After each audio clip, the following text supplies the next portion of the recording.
Okay. Hi everyone. My name is Nidia. I'm known as NidiBeats on social media. You can find me on Instagram, Snapchat, YouTube now. Coming soon. I am recording off my phone. I'm sorry if the quality is not all that good or the audio. I will get better. I promise. Okay, first things first, I started this vlog/blog, NidiBeats also, on blogger.com, on my journey after getting my pituitary adenoma removed. So I'm going to show you a little bit of what happened. It's been a month now. I went into surgery to get the tumor removed, which was a pituitary adenoma. It was my pituitary, everyone's pituitary gland is behind their nose and between their eyes, and it controls the hormones your body releases. I had no idea I had this tumor until August of 2016. I basically wouldn't have gone to the doctor if it wasn't for me deciding to stop taking birth control because I was switching jobs. I had no insurance in summer in 2015. So I stopped taking it and I was waiting for my period to come back. Never came back. Took a whole year for me to go to the doctor. So fast forward to August 2016, I said, okay, I have to find out what's wrong with me. It's been a whole year without my period. So I went to the gynecologist. They ran blood tests, and I had a really unbalanced level of hormones, specifically a hormone called prolactin. And they said I was lactating. Well, I knew I was lactating from my breasts, so anytime I would squeeze them, some milk would come out. And that was happening actually since 2010, a year after I started taking birth control.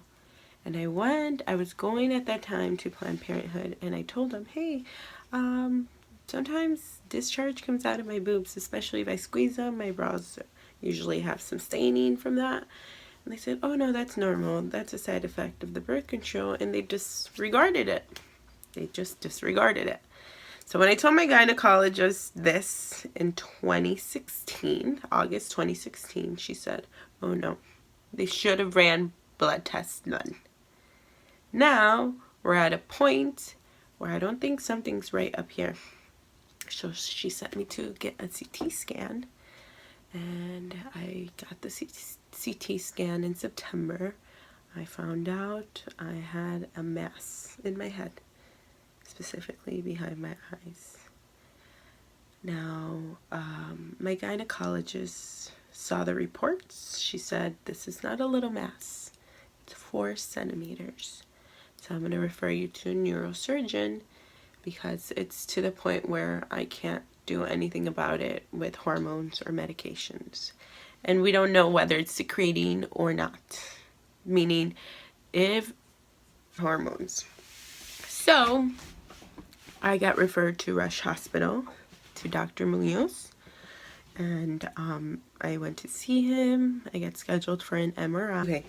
So the MRI confirmed that this tumor was actually deforming certain parts of my brain, including the optic chiasm, which is the X-shaped structure behind your eyes and below the brain, just like the pituitary gland, so behind your nose. And these are where the 2 optic nerves cross over each other and they make an X. So the tumor actually pushed up the optic chiasm and made it into like a upside down U. The tumor was pushing it up. So I was at the risk of going blind. And my neurosurgeon really wanted me to get surgery in November. Now, I'm a first-year teacher for Teach for America. And I was like, no, I can't. I can't take off minimum 3 weeks from work. I cannot. I just started teaching.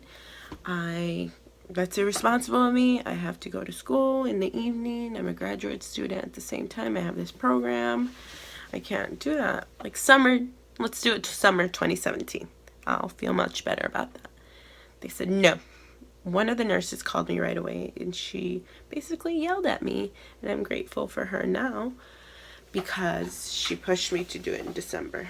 She told me, don't wait any longer. You're young. Don't do it when you're older. This is a pretty big mass. You need to do something now. Don't wait any longer. I took a deep breath. And I said, fine. I will do it in December, right before winter break. Because at least I get 2 weeks off. And I won't have to take that much time. I'll come back when everybody comes back after winter break. It would be just like nothing happened. And the plan was always to go through my nose, remove the mass through my nose, and there was going to be a little bit left over on my right sinus because it was growing that way. So we left it that way. My neurosurgeon at Rush, Dr. Munoz, was going to work with the nose, throat, and ear doctor, Dr. Batra, to get it removed through my nose. And Dr. Munoz, the primary neurosurgeon, he said from the beginning, there's a possibility that we're going to have to go through the side of your head because it's growing on your right sinus cavity. Now, if you don't want to do that now, that's okay. We could do that later on. But we cannot remove most of the mass through your nose because it's extending on the right side around your main artery that feeds blood to your brain. And if I try to pull that mass from the middle through your nose, there's a big risk of getting a stroke. And it's just not safe. And I was like, okay, we'll worry about that later. We'll cross that bridge when we get there. Fast forward, December 19th, transsphenoidal resection of a pituitary adenoma, scheduled, done, happening. I arrive at the hospital. I was still doing work that evening because I had to come in Sunday night for an MRI, and Monday morning, December 19th, I was scheduled for the surgery.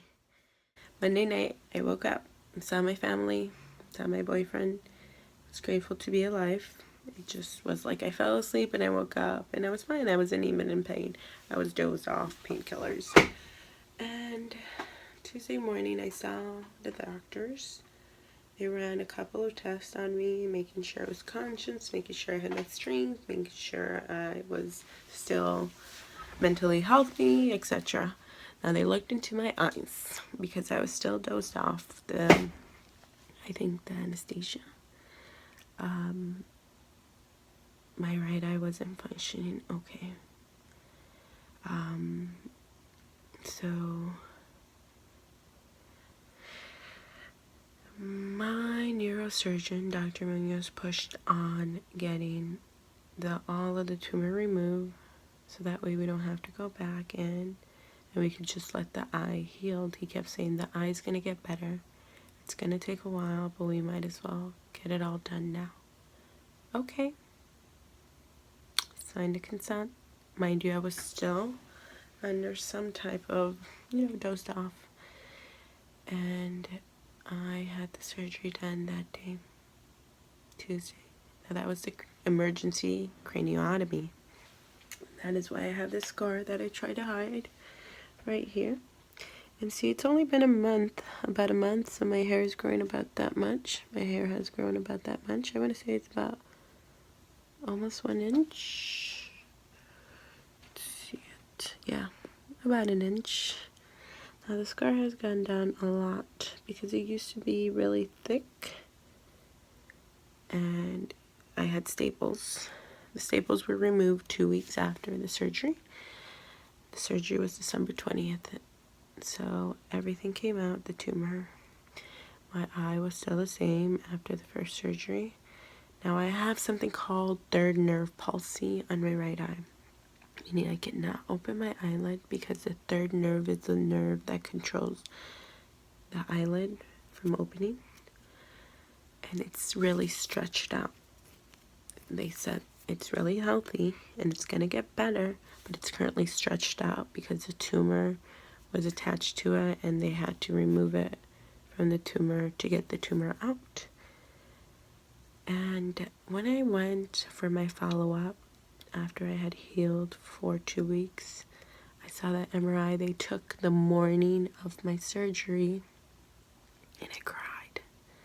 I cried because the tumor had grown. From August to December, it had grown a lot. And to think I was going to wait till summer of 2017, I could have been blind. Now let me just clear something. My eye is still functioning. I could see, but it's currently lazy eye, because also the third nerve controls the way this eye can, and if I open it up out of nowhere, it's looking off to the right. That's a third nerve palsy. And once the third nerve is healed, it should fix itself, or I may need surgery again for that. But we will cross the bridge. But we will cross the bridge when we get there. I do see an eye specialist at Rush regarding my eye. She feels really hopeful. She also cleared me off to drive, but I've tried it and I'm not comfortable driving yet. I currently have my mom, my boyfriend, Uber taking me everywhere.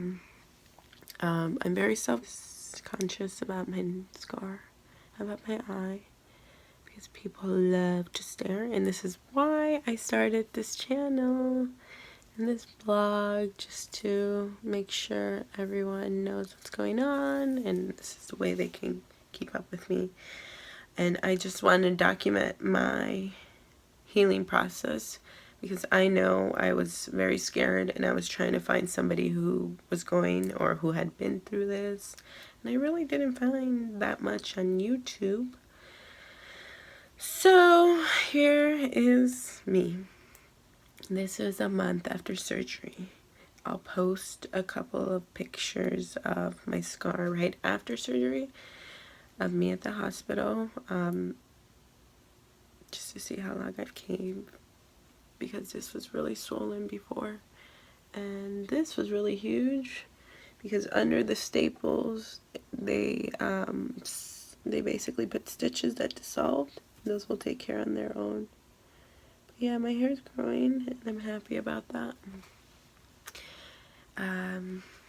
If you're going through this, or if you know somebody that will go through it or has been through it, share this with them. Everything's gonna be okay. I also want to introduce you to my dog. Hold on, be right back.